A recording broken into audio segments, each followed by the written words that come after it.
প্রিয় ছাত্রছাত্রীরা, আজকের পর্বে আলোচনা করব তোমাদের সপ্তম শ্রেণীর দ্বিতীয় পর্যায়ক্রমিক মূল্যায়ন অর্থাৎ সেকেন্ড ইউনিট টেস্টের অঙ্ক বিষয়ের প্রশ্নপত্র নিয়ে। এটা একটি তোমাদের আসল প্রশ্নপত্র আমি আলোচনা করছি। তবে প্রশ্নপত্রটি তোমরা প্রথম থেকে দেখো, যে প্রশ্নগুলো রয়েছে প্রত্যেকটা আমি দেখিয়ে দেবো আজকের এই পর্বে, এবং তার পাশাপাশি যে উত্তরগুলো হবে সেগুলো আমি আলোচনা করছি এমসিকিউ প্রশ্নের, এগুলো অবশ্যই দেখো।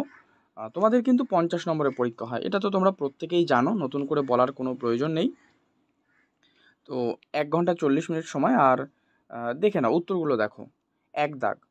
তো এখানে 6টা প্রশ্ন রয়েছে। আচ্ছা, তার আগে আমি একটু বলে দিই যে তোমাদের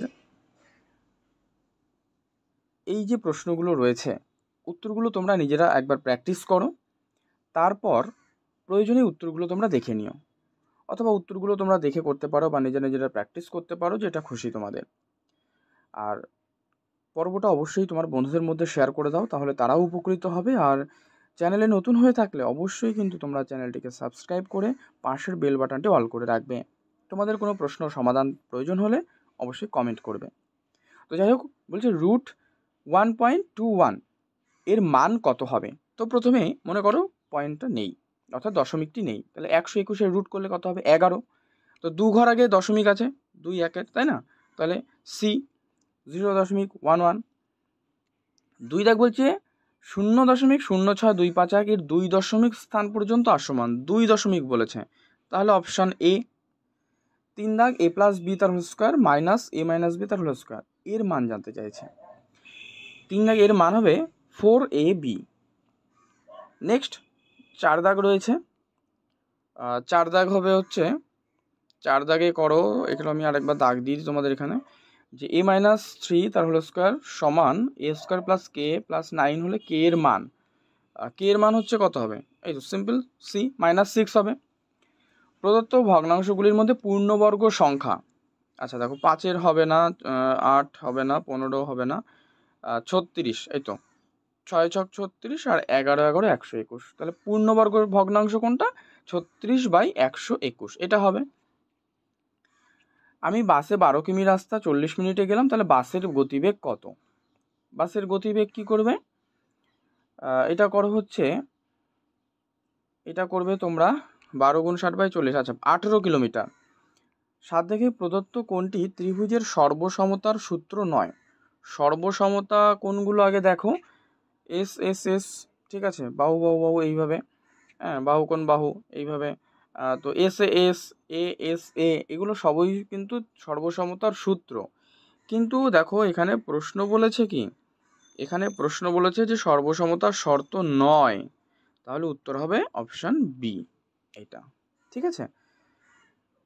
8 নম্বর, কোন ত্রিভুজের প্রতিটি উচ্চতা ও মধ্যমা একই? কোন ত্রিভুজ সেটা? এটা হচ্ছে করবে সমবাহু ত্রিভুজের উচ্চতা, প্রতিটি উচ্চতা এবং তার মধ্যমা কিন্তু সেম। চলে আসো এবার 2 দাগের ক্ষেত্রে। এগুলো রয়েছে 4টে প্রশ্নের উত্তর দিতে, বড় প্রশ্ন এগুলো। ভাগ পদ্ধতিতে √6 এর 2 দশমিক স্থান পর্যন্ত আসন্ন মান নির্ণয় করতে হবে, 4 নম্বর। ঠিক আছে, পরবর্তী এই যে এই পার্টটা দেখো, তাহলে তোমরা বুঝতে পারবে আরও। এই যে ঠিক আছে, 2 দাগের ওটাই কিন্তু এখানে দেওয়া রয়েছে। এই যে 2 কি মান নির্ণয় করো, 1/4 যোগ 1/9 মাইনাস 1/16 মাইনাস 1/25, তাহলে কত হচ্ছে? এখানে আমি দেখি 1/2 যোগ 1/3 মাইনাস 1/4 মাইনাস 1/5। ব্যাস, প্রথমে এই পার্টটা করো, তারপরে সেকেন্ড পার্টটা করার পরে কিন্তু দুটোকে যেটা বেরোবে এইটা ক্যালকুলেশন করার পর আর এইটা ক্যালকুলেশন করার পর সেটা বিয়োগ করে দেবে সেম ওয়েতে, তো উত্তর বেরিয়ে যাবে।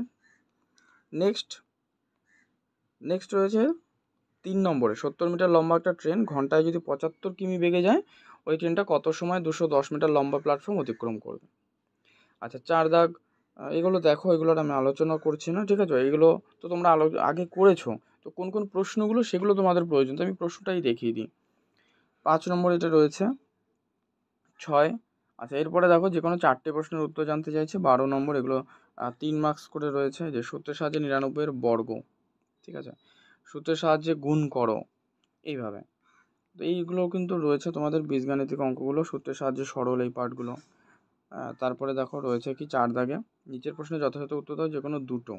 এগুলো হচ্ছে 4 মার্কস করে রয়েছে। এবিসি একটি ত্রিভুজ অঙ্কন করো যার বিসি 5.5, আর কোণ এবিসি হচ্ছে 60 ডিগ্রি আর কোণ এসিবি 30 ডিগ্রি। তো এটা দিয়েছে, এটা করতে হবে সমাধান। আর 2, 3 এগুলো দেখো, ঠিক আছে, এগুলোর আমি আলোচনা করছি না। 5 দাগ রয়েছে, দেখো এই যে দ্বিস্তম্ভ লেখচিত্র 3টে আছে এখানে মোট দ্বিস্তম্ভ লেখচিত্রের। এর মধ্যে থেকে তোমাকে দুটো করতে হবে, 1 দাগ, 2 দাগ আর হচ্ছে 3 দাগের মধ্যে যে কোনো দুটো, 4 মার্কস করে 8। তো এই হচ্ছে তোমাদের সম্পূর্ণ প্রশ্নপত্রটাই আমি আলোচনা করলাম। অবশ্যই এটা ভালো করে তোমরা প্র্যাকটিস করে নিও। পরবর্তী তোমার বন্ধুদের মধ্যে অনেক অনেক শেয়ার করে দাও, ওরাও কিন্তু অনেক উপকৃত হবে। চ্যানেলে নতুন হলে সাবস্ক্রাইব করে রাখো। আর এই প্রশ্নপত্রটি কিন্তু দেখো একটা মডেল সেট হিসাবে ব্যবহার করতে পারো, কারণ পরীক্ষা যেহেতু হয়ে গেছে আর কিছু প্রশ্ন এখান থেকে তোমরা কমন পেতে পারো। তাই বলবো অবশ্যই পাশাপাশি যে প্রশ্নপত্র কেমন হতে পারে তারও একটা ধারণা কিন্তু তোমরা পেয়ে গেলে এখান থেকে, ঠিক আছে। তো এমন প্রশ্নই হচ্ছে, তোমরা অবশ্যই এটা দেখে নাও, প্র্যাকটিস করে নিও।